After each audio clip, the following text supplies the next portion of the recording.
Bonjour, je m'appelle Boulaye Guiraud, je suis automaticien dans la société Milan Automation et je suis ici pour vous présenter l'entreprise JACA et surtout le robot collaboratif JACA. Commençons d'abord par l'entreprise JACA Robotics. C'est une entreprise qui a été fondée en 2014 et qui est spécialisée dans la fabrication et la commercialisation de robots collaboratifs 6 axes de nouvelle génération. Les solutions que propose JACA Robotics sont applicables dans énormément de domaines industriels. Ça peut être dans l'automobile, la chimie, le pharmaceutique et également plein d'autres domaines. La société Milan Automation, en tant que distributeur et intégrateur officiel de JACA en France, pourra trouver avec vous les meilleures solutions pour vos projets de robots collaboratifs. On retrouve chez JACA 5 modèles de robots collaboratifs différents. Il y en a également un petit sixième, mais celui-là, je vous en parlerai un peu plus tard. Qu'est-ce qui va différencier les 5 modèles entre eux? Eh bien, principalement, la charge maximale que celui-ci va pouvoir porter. Ce qu'on appelle également le payload ou encore la charge utile. Donc, on a le modèle 3 kg, le 5 kg, le 7 kg, le 12 et le 18 kg. Donc, on appellera tout simplement ZU5, ZU3 également, ZU7, ZU12 et ZU18. Donc, c'est plutôt facile comme nom de modèle. Autre chose qui va différencier ces modèles, c'est ce qu'on appelle la portée de travail. La portée de travail, c'est la distance maximale que le robot peut atteindre lorsque le bras est parfaitement tendu. Donc les portées de travail vont de 626 mm à 1073 mm. Donc ça laisse une gamme assez large pour tout type de projet. Et donc pour finir, le fameux 6e petit robot qu'on appelle Mini Kobo. Donc mini tout simplement parce qu'il est très compact. Il a une charge utile de 1 kg et une portée de travail de 576 mm. Donc il est vraiment très compact. On peut le poser sur une table et travailler à côté. On a parlé de robots, de bras articulés, de collaboratifs. Effectivement, le terme robot, lui, il va regrouper énormément de domaines différents. Ce qu'il faut retenir, c'est que l'objectif principal du robot, c'est de faire des tâches répétitives pour laisser à l'humain le soin de faire des tâches un peu plus intellectuelles. Nous allons nous focaliser sur le Kobo, qui veut dire collaborative robot, ou tout simplement robot collaboratif. Et donc on va se focaliser principalement sur le robot 6 axes. 6 axes pourquoi? Parce que en ayant 6 axes de rotation, nous avons quasiment quelque chose de similaire au bras humain. Donc en réalité, chacun de ces axes possède un moteur qui va permettre de le faire bouger. Les 3 premiers axes, c'est ce qu'on va appeler le bras. Donc ces 3 axes-là vont permettre de positionner l'extrémité à un endroit donné de l'espace. Les 3 axes suivants, eux, vont permettre de positionner l'outil de travail qui va faire des mouvements beaucoup plus précis. L'outil de travail, ça peut être une pince, une ventouse ou tout autre objet que l'on pourra utiliser pour notre projet.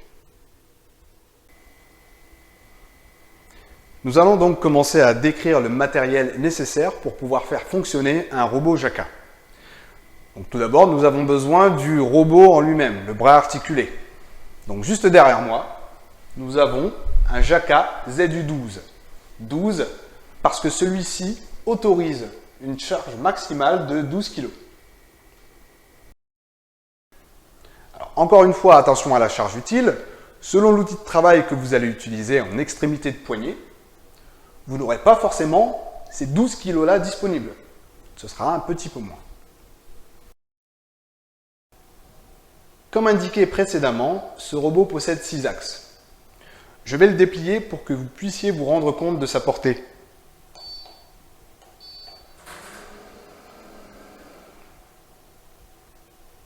Je vais maintenant faire bouger chacun des axes séparément. Axe numéro 1.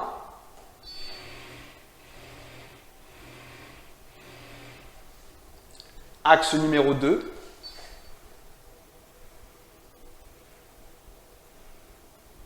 axe numéro 3,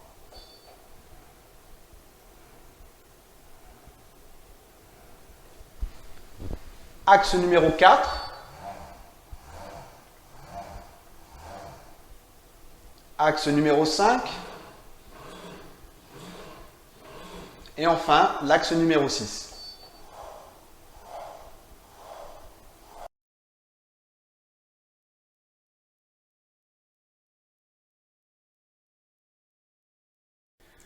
Pour continuer dans la description du robot Jaka, nous allons avoir sur le poignet 3 boutons différents. Le premier bouton ici, qui s'appelle Free, va permettre de déplacer manuellement le robot. Comme je vous expliquais, chaque axe a un moteur. Et chaque moteur arrive à détecter la force qui lui est appliquée quand on essaye de le déplacer dans un sens. Le robot va donc amplifier ce déplacement dans le sens voulu. Donc là, si j'essaye de le monter, très facile. Et je peux bouger chacun de mes axes de cette façon.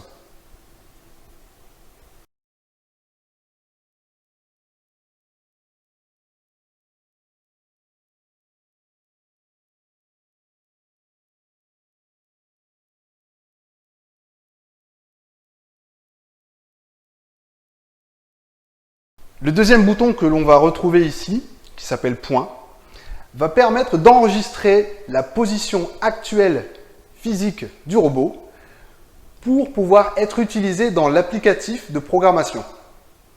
C'est-à-dire que cette position-là sera une des positions de ma future trajectoire. On y reviendra plus précisément lors de la présentation de l'applicatif.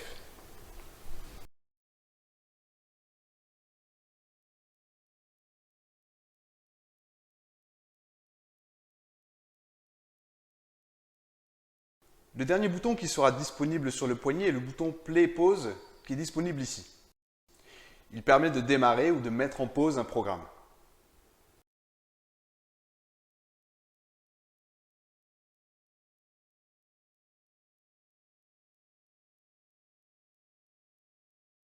Toujours sur le poignet, nous allons avoir un connecteur que l'on appelle TIO, Tool Input Output, que l'on retrouve ici.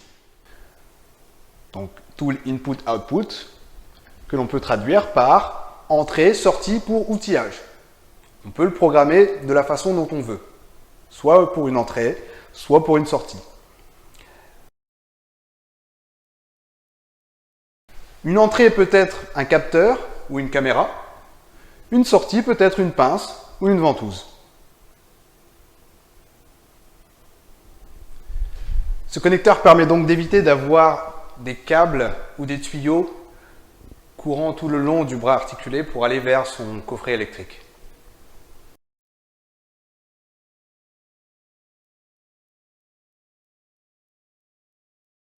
Toujours sur le poignet, nous allons avoir un anneau circulaire lumineux qui nous permet d'avoir des informations sur l'état du robot.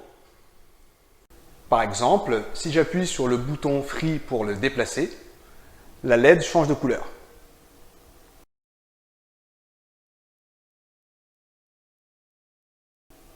Si je relâche le bouton, la LED redevient verte.